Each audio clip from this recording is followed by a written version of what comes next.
जरा सोचो तुम्हारे हाथ एक ऐसा फोन लग जाए जो खुद ब खुद तुम्हारी सारी इच्छाएं पूरी करने लगे, लेकिन चीजें जैसी दिखती हैं उतनी सीधी है नहीं। कहानी की शुरुआत होती है सिड नाम के एक लड़के से जो एंजी नाम की एक लड़की को बहुत पसंद करता था। उसके दोस्त टाइगर ने कहा कि सिड को एंजी से अपने दिल की बात कहनी चाहिए, ये साले दोस्ती मरवाते हैं। उसने अपने स्केटबोर्ड पर स्टंट करके एंजी को रिझाने की कोशिश की, लेकिन वो सीधा कचरे के डिब्बे में जा गिरा। एंजी तुरंत उसे उठाने आई तो सिड उसे देखता ही रह गया। एंजी वहाँ नहीं थी, इसलिए सिड ने उसे शहर घुमाने के लिए पूछा। दूर खड़ा स्कूल का बदमाश वर्जिल भी एंजी को पसंद करता था, लेकिन वर्जिल को सिड से कोई खतरा नहीं था। उधर एंजी ने सिड से उसका नंबर मांगा, लेकिन अपने सिड के पास तो फोन ही नहीं था। तभी टाइगर ने बीच में एंट्री मारकर बात संभाली। दरअसल अपने भाई की खोपड़ी थोड़ी गर्म है ना, तो इसकी पिछली गर्लफ्रेंड ने इसका दिल तोड़ा और भाई ने गुस्से में फोन तोड़ दिया।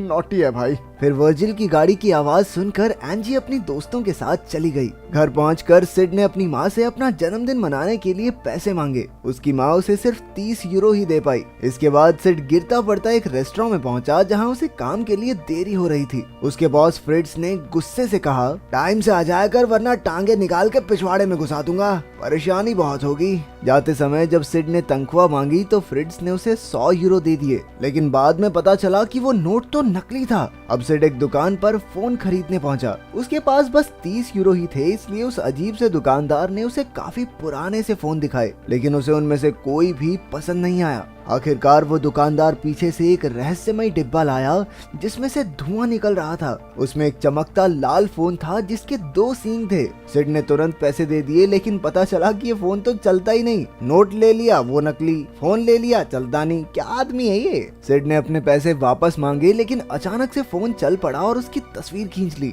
ये देखकर दुकानदार ने फोन वापस छीनने की कोशिश की, लेकिन सिड भाग गया। उधर स्कूल में क्लेमेंस नाम की लड़की को बालों की एड के लिए चुन लिया गया था। तभी सिड ने एंजी को अपना नया फोन दिखाया, लेकिन क्लेमेंस उसका मजाक उड़ाने लगी। फोन ने तुरंत अपने आप उसकी तस्वीर ले ली। सिड ने एंजी को अपना नंबर देकर कॉल करने को कहा। फिर केमिस्ट्री क्लास में फ्रैंकलिन और डेविड टाइगर का मजाक उड़ाने लगे, क्योंकि उसकी माँ एक जमाने में अडल्ट मॉडल हुआ करती थी। इस पर सिड की उन सबसे लड़ाई हो गई और टीचर ने उन सभी को सजा दे दी। बाद में पढ़ते हुए अचानक सिड के फोन ने खुद ही मार्गोट को कॉल कर दिया। कॉल सुनते ही मार्गोट ने क्लेमेंस के बालों में आग लगा दी। क्लेमेंस को कुछ पता ही नहीं चला और वो कहने लगी, ये गर्मी क्यों बढ़ रही है लैब में। आखिरकार किसी ने उस पर काला कपड़ा डालकर आग बुझाई। फिर प्रिंसिपल के ऑफिस में मार्गोट ने बताया कि उसे एक कॉल आया, जिसके बाद क्या हुआ उसे कुछ याद नहीं। प्रिंसिपल टैमलेट ने भी उस पर कोई ध्यान नहीं दिया और अपनी मछलियों से बातें करता रहा। सही है, एक से बढ़ के एक नमूने हैं इस फिल्म में।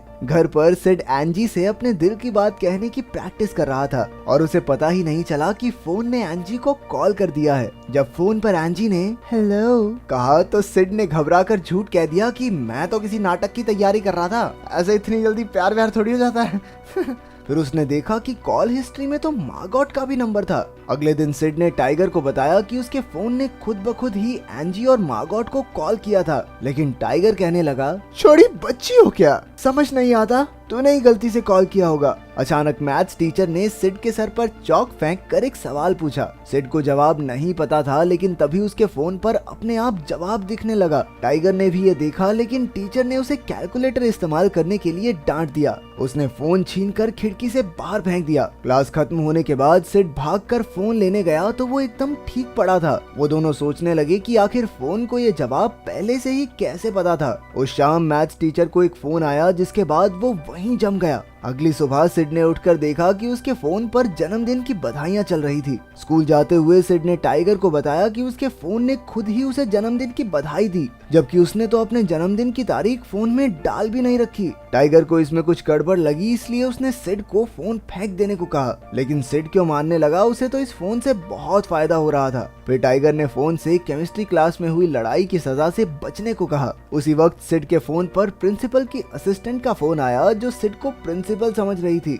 सिड ने मौके का फायदा उठाकर अपनी सजा रद्द करवा ली और कैंटीन में मैकडॉनल्ड्स का खाना मंगवा दिया। इस फोन की शक्तियां देखकर सिड और टाइगर बेहद खुश थे। फिर सिड ने अपने फोन का नाम हेल्प फोन रखा और उसे एक ट्रिप बुक करने को कहा। उधर स्कूल में मैथ्स का टीचर लगातार चौक की उल्टी करता हुआ मिला। फिर टाइगर ने सिड से हेल्प फोन उधार मांगा ताकि वो अपने माँ बाप को फिर से साथ ला सके। सिड ने उसे समझाया कि क्योंकि फोन ने उसे चुना है तो ये सिर्फ उसका है। उसने फिर भी टाइगर को फोन दे दिया, लेकिन टाइगर के छूते ही वो बंद हो गया। गुस्से में टाइगर ने फोन पानी में फेंक दिया, लेकिन जब सिड ने उसे बाहर निकाला तो वो फिर से चलने लगा। अगले दिन वर्जिल ने टाइगर की माँ का एक भद्दा पोस्टर लगाकर उसे नीचा दिखाना चाहा। तभी सड़क पर किसी ने एंजी का आईपॉड चुरा लिया। सिड और एंजी अपने स्केटबोर्ड पर आईपॉड वापस लेने निकले और वर्जिल अपनी गाड़ी में चोर के पीछे भागा। तभी फ्रैंकलिन को एक फोन आया जिसमें उसने गाड़ी दीवार में ठोक दी। उधर सिड और एंजी चोर को पकड़ने में कामयाब रहे। एंजी ने उसका शुक्रिया अदा किया और सिड ने उसे कहीं बाहर चलने के लिए पूछा,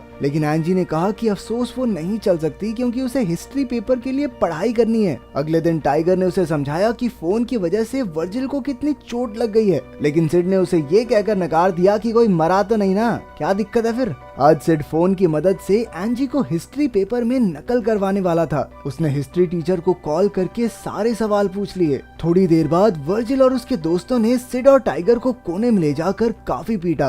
अचानक वर्जिल को भी कॉल आई, लेकिन सिड ने धक्का देकर फोन गिरा दिया ताकि उसे कोई नुकसान न पहुंचे। तभी क्लेमेंस ने आकर कहा कि सिड आज उन्हें नकल करवाने वाला है। ये सुनकर वर्जिल ने उसे छोड़ दिया। जैसा उन्होंने सोचा था वैसा ही हुआ और बाद में उन सब ने खा पी कर मस्ती की। जब एंजी ने खुश होकर सिड को अपने साथ बैठने को कहा तो वर्जिल गुस्से में लाल हो गया। वो कहने लगा कि सिड के पिता ने तो उसकी माँ को किसी और आदमी के लिए छोड़ दिया था। गुस्से में सिड उठकर चला गया और हेल्प फोन से वर्जिल को कॉल करने को कहा। कॉल उठाने के बाद वर्जिल ने पागलों की तरह टेबल पर नाचना शुरू कर दिया। इसके बाद उसने सारे कपड़े उतारकर खुद को शर्मिंदा किया। उसके दोस्त उसे रोकते रहे, लेकिन उसने जाकर अपने दोस्त फ्रैंकलिन को ही चूम लिया। ये देखकर एंजी बाहर चली गई और सिड भी उसके पीछे गया। उसने देखा कि एंजी ने अपनी विग उतारी जो उसने क्लेमेंस की खातिर पहनी थी। उसने एंजी को सहारा देकर बाहर चलने के लिए पूछा। एंजी भी खुशी खुशी मान गई। एक दिन सिड की माँ को एक खत मिला जिसमें लिखा था कि उन्होंने क्यूबा की एक ट्रिप जीती है, लेकिन असल में ये ट्रिप सिड ने ही बुक की थी। जब वो एंजी से मिलने जा रहा था तो उसे अपने बॉस पर गुस्सा आ गया। तभी फ्रिट्ज को एक कॉल आई। उसे सुनते ही वो गर्म तेल से नहाकर डिस्को करने लगा। उधर सिड एंजी के आलीशान बंगले पर पहुंचा। इसके बाद वो एंजी को एक बड़ी गाड़ी में बैठाकर घुमाने ले गया। उधर वर्जिल और उसके चेलों ने हिसाब लगाया कि कोई तो फोन करके सबसे अजीबोगरीब हरकतें करवा रहा है। तभी सिड और एंजी वहां से निकले तो वर्जिल ने देखा कि ये तो उसके बाप की गाड़ी है। फिर थिएटर में सिड ने एंजी को हेल्प फोन का सच बताने की कोशिश की, लेकिन वो तो फोन गाड़ी में ही छोड़ आया था। बाहर जाते ही वर्जिल और उसके साथियों ने उसे घेर लिया और पीटने लगे। उसे पीटने के बाद वो गाड़ी लेकर चले गए। जब सिड लौटा तो एंजी ने उसकी चोट पर मरहम लगाई। सिड ने बिल्कुल सच बता दिया कि उसने वर्जिल के बाप की गाड़ी उधार ली थी क्योंकि वो खुद अमीर नहीं है, लेकिन एंजी को इस बात से कोई फर्क नहीं पड़ता था। उधर वर्जिल और उसके दोस्त गाड़ी में ही थे जब सिड का फोन बजने लगा। फ्रैंकलिन ने फोन उठाया और वो उसी वक्त चलती गाड़ी से कूद गया। वो बच तो गया, लेकिन तभी एक ट्रक उसके ऊपर से निकला।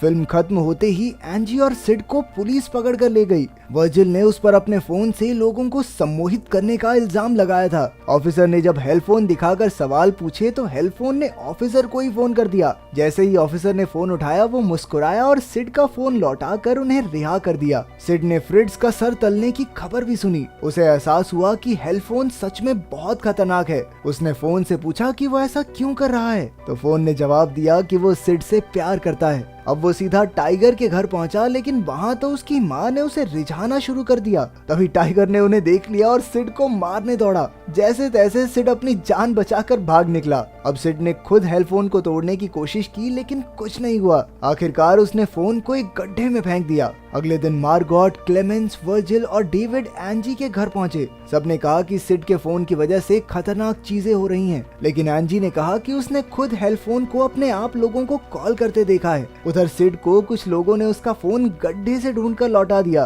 फिर टाइगर आया और उन्होंने अपना मनमुटाव दूर करके एक साथ इस मुसीबत से निपटने का फैसला किया। तभी हेल्प फोन ने सिड को ही फोन कर दिया और कहा कि उसका अगला शिकार एंजी है। ये फोन कुछ ज्यादा आरामी नहीं हो रहा। जब एंजी के घर फोन बजा तो घबराते हुए क्लेमेंस ने फोन उठाया। फिर उसने हकलाना शुरू कर दिया और बाकी सब डर गए, लेकिन वो तो बस मजाक कर रही थी। फोन पर एंजी की माँ ने उसे गैस बंद करने को कहा। फिर मार्गोट की माँ का कॉल आया तो उसने फोन सुनकर वर्जिल को पकड़ा दिया और फोन के कंट्रोल में आकर वो चाकू की चोट की वजह से मारी गई। वर्जिल ने उबलती गोंद अपने सामने खड़ी लड़की पर फेंक दी, लेकिन डेविड ने वर्जिल को बेहोश कर दिया। मार्गोट का फोन फिर से बजा और एंजी के कुत्ते ने फोन उठाया। इसके बाद उसने डेविड को बुरी तरह काट लिया। कुत्ते ने फोन उठा लिया, वाह। तभी सिड और टाइगर भागकर वहां पहुंचे। बेचारी एंजी अपनी ही माँ से लड़ रही थी। उन्होंने जैसे तैसे उसकी माँ को बेहोश किया और एंजी ने बताया कि बाकी सब मारे जा चुके हैं। उन्होंने मशीन में फोन तोड़ने का फैसला किया,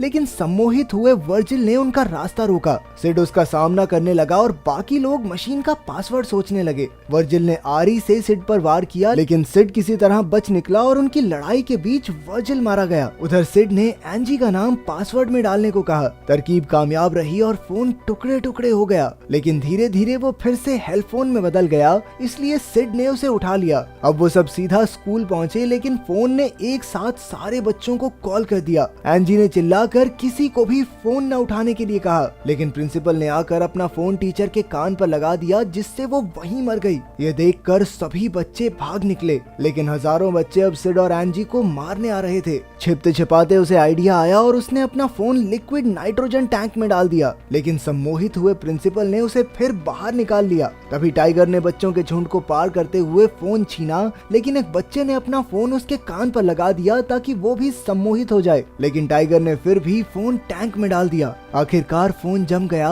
और टाइगर ने बताया कि उसने पहले ही कान में रुई डाल ली थी। सिड ने टाइगर को जोर से गले लगा लिया और एंजी ने भी अपने प्यार का इजहार किया। जल्द ही उन्होंने एक समुद्र में टैंक को हमेशा के लिए डुबा दिया। तो क्या खतरनाक होने के बावजूद तुम ऐसा ताकतवर फोन पाना चाहते हो? कमेंट्स में जरूर बताना। मिलते हैं अगली वीडियो में।